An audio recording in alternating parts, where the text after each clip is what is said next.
Hello and welcome to my very first budget gaming build video.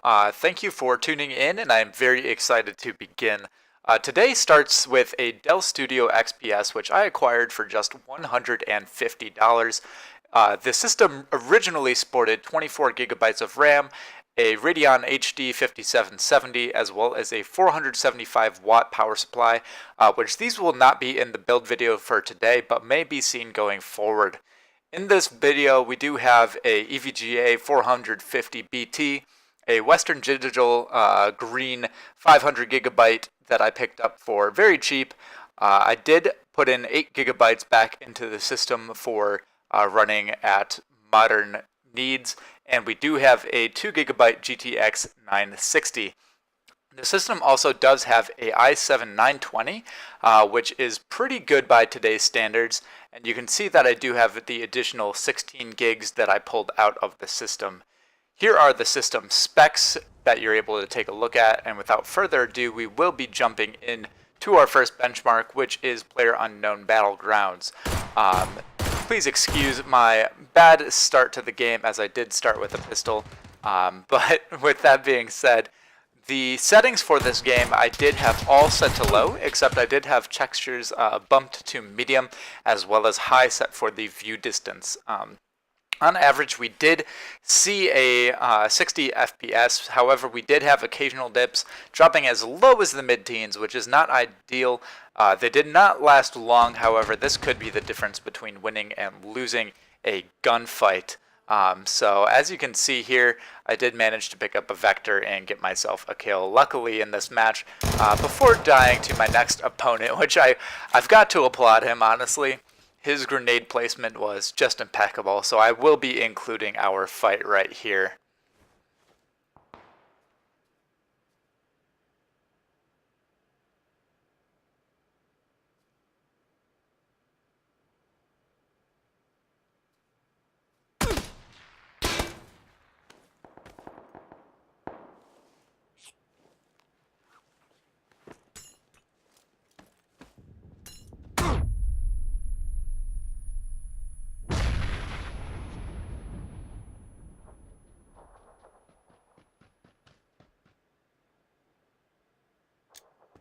Alright, now honestly guys, this guy did kind of just destroy my soul, but as for the settings, this was a pretty enjoyable time. I do believe that 2 gigabytes of VRAM isn't enough, however, it did do just enough for us here.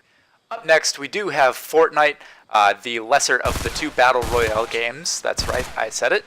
Fight me in PUBG because I am awful at Fortnite. However, we did have medium-high settings with shadows turned off. We did see a very steady 100 FPS, only ever dropping to the high 80s.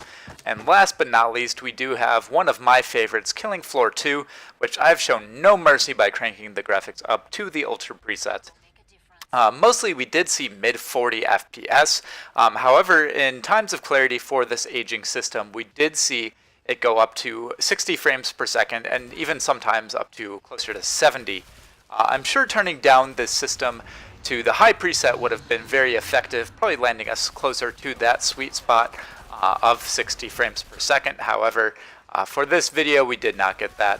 Frame times were a bit high, above 20 ms, which is something you don't typically want to see, but this still was a very pleasurable time with gaming, so I've got to chalk this up to a win. Guys, I don't have too many video games that are worth benchmarking. I do have Fallout 4 as well as some other titles, which I do plan to use in the future, however will not be showcased in this build due to time constraints. So with the leftover footage here, I'm just going to go ahead and talk about the system a little bit more.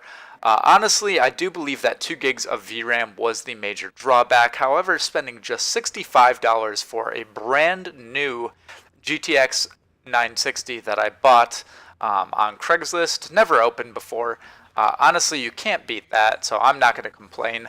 But going forward, here are some upgrades that you could make to the computer if you wanted to. Starting off with the processor, upgrading to, I believe it's the i7 970, would set you back about $45. However, it would give you an awesome jump up to 6 cores, 12 threads, and a higher CPU frequency. This would unlock a lot of headroom for the computer, giving you a more consistent time.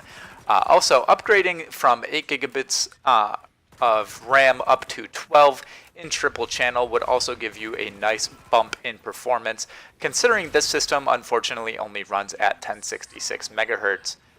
Getting 6 2 gigabyte sticks would be quite good, so long as they could run in triple channel together. And if you are looking to upgrade the GPU going forward, for the red side, I would recommend on the high end a GTX 1060 or a GTX 970, and for the green side, if you were choosing to go with them, I would recommend a RX 580 as the very highest for this. Honestly, finding a used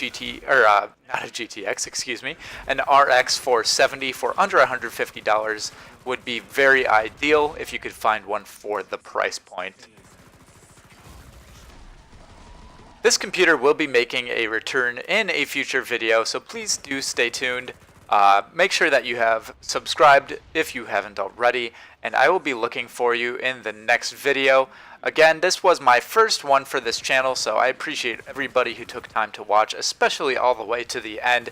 It does mean a lot to me, but in my future video, I will be showcasing the buying and selling of this computer, as well as one or two others, and showing you how to properly utilize the used and new market, and how to profit on it going forward. Thank you, and goodbye.